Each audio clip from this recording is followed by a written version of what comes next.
Fading embers in the grey, but a spark inside still breathes. This is the moment I am free, and all is calm again. You ever watch a celebration and feel like you missed the whole story that led up to it? Picture Istanbul. Rain, an open-top bus procession, tentatively planned, and then finally rolling through Birmingham. Fans drenched, hoarse, euphoric. And then rewind 6 months, 10 months, to all the little decisions and stubborn habits that made that night possible. That's what I want to take you through. The behind-the-scenes tapestry of Aston Villa's Europa League triumph. The bits that don't make the highlight reels, but honestly, end up defining a season. So let me start with a quiet image that stuck with me. Unai Emery, phone in hand, slipping into 3-minute blitz chess games between meetings. BBC Sport picked up on this, but whether you read it there or heard it in post-match snippets, the picture is telling. He's not doing it for show. He does it because he wants his mind sharp, fluid under pressure, ready for the unpredictable. You'll hear it echoed in footage of him watching late-night lectures or obscure matches at 2 a.m. An appetite for odd inputs, from chess to lower league Spanish fixtures, that keeps a manager curious and, frankly, relentless. And relentless is the word. If you only tuned in for the final, you'd have missed a season of real drama. There were stretches when the club felt brittle, a summer of tight finances, sanctions that meant a transfer market close to non-existent, players frustrated, and a dressing room that sometimes felt tired. The Athletic reported on that negative atmosphere after missing out on the Champions League at Old Trafford, and you could see the cost. Missing that European money left a gap. The squad felt older and stretched. There were late flights, truncated rest, players hinting they might leave. Emiliano Martinez nearly moved. Jacob Ramsey's departure stung. It all added up. But structure and personality collided in a useful way. Emery arrived when Villa was 16th. Since then, he's been methodical about changing club habits. He demands body shape in training, drills the small things, and has surrounded himself with trusted staff. Many Spanish coaches who run things the Emery way. That consistency can be draining, which is why you hear stories about players and staff being exhausted early on. Yet, when the group buys in, it pays off. Players talk about that special bond with Emery. If you prove you're trustworthy, he gives you the world. That loyalty creates a quiet fortress when form sags. Early in the season, the Europa League became oxygen. After a stuttering start, the group stage offered a different tempo, away trips that were almost therapeutic. Wins against Bologna and Feyenoord were more than table points. They restored belief. As one player told The Athletic, it was about returning to basics, belief in the team's qualities, and doing what they do well. There's a lesson there. Sometimes you don't need wholesale change. You need recommitment to fundamentals. And Villa did recommit. From early November into December, they rattled off victories that changed the narrative. A last-minute win over Arsenal, one of those moments players later pointed to as the instant they felt a title push might be real, helped build momentum.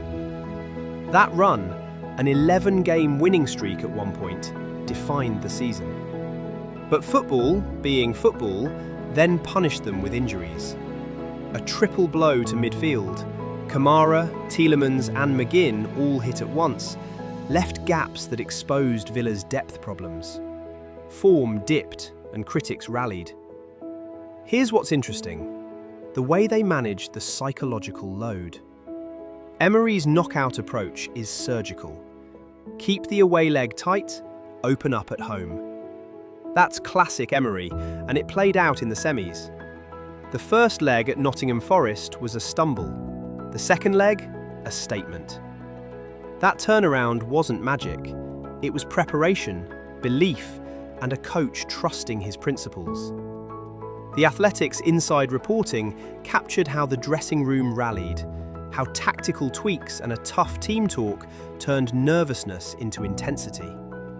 The final against Freiburg leaned on fundamentals: structure, directness when needed, and a drilled set-piece routine. You could see the preparation pay off in a rehearsed move that produced a sublime volley. Those tiny, practiced moments are the product of relentless analysis. Hours in the hotel watching recordings, little individual sessions with coaches, and rehearsed routines the team can deploy under pressure.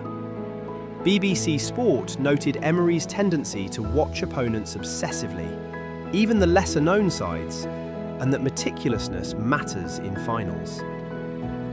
There's another layer to this story that often goes missing: the staff beyond the pitch. Coaches, physios, kitchen teams, analysts, travel managers, they all matter. The Athletic highlighted how club workers, already used to modest bumps in pay after previous success, were quietly hoping this run would bring recognition. The chefs who flew out to Istanbul, the kit staff who ironed shirts at dawn, the analysts who stayed up late prepping opposition dossiers, their work is invisible on the highlights, but it's real. When the club finally celebrated, it wasn't just player bonuses. It felt like payback for all of them. Let's be honest about the season's messier bits. The summer restrictions meant Villa had the lowest net spend among Premier League clubs. Loans and late deals filled gaps. Victor Lindelof, Harvey Elliott, Jadon Sancho on loan. And not all of those signings were universally wanted. Monchi, the sporting director, and Emery sometimes clashed over targets. That friction led to departures and internal reshuffles. Fans saw the results on the pitch. Some games looked undercooked. Players complained about excessive travel and pre-season load. And pundits speculated about Emery's future if Europe slipped away. Those were real concerns, and the reporting reflected that. Still, when the pressure rose, the core group showed resilience. The fans, far more than the allocation in Istanbul, turned Besiktas Park into a Villa event. There's a moment you hear in post-match interviews and the terraces: relief mixed with palpable pride. As The Athletic put it, it was a season of transformation made real in a single night. And there's a broader point here about leadership. Emery's style is exacting. He changes schedules at short notice. He's obsessive about travel timing. He studies opponents deep. Stories the BBC described with that chess and lectures image. It can burn people out, but it also creates clarity. When resources are tight, clarity becomes essential. Villa's victory felt like a triumph of culture as much as tactics.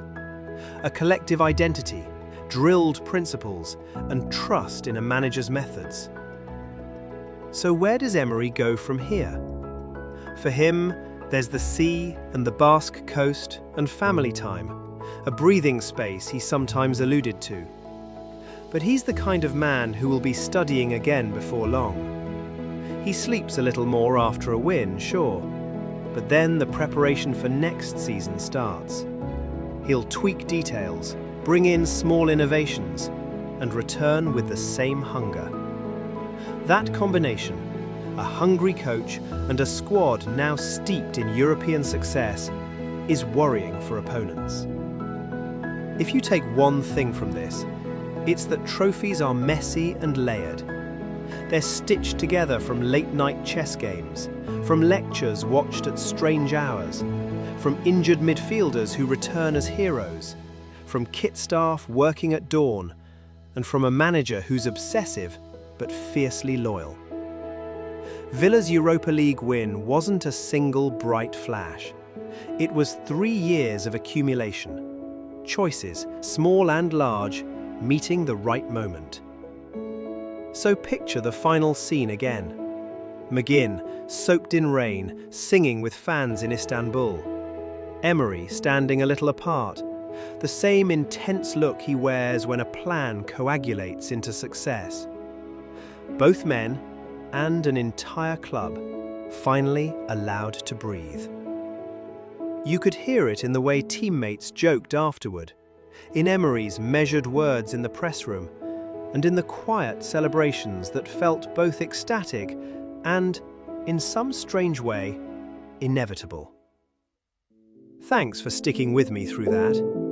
If you want, next episode we can peel apart one match from that run, go through substitutions, tweaks, the little in-game moments that swing ties. There's a lot more to untangle, and I'd love to keep exploring it with you. If you enjoyed that backstage pass, like, subscribe, and stick around. La da di da.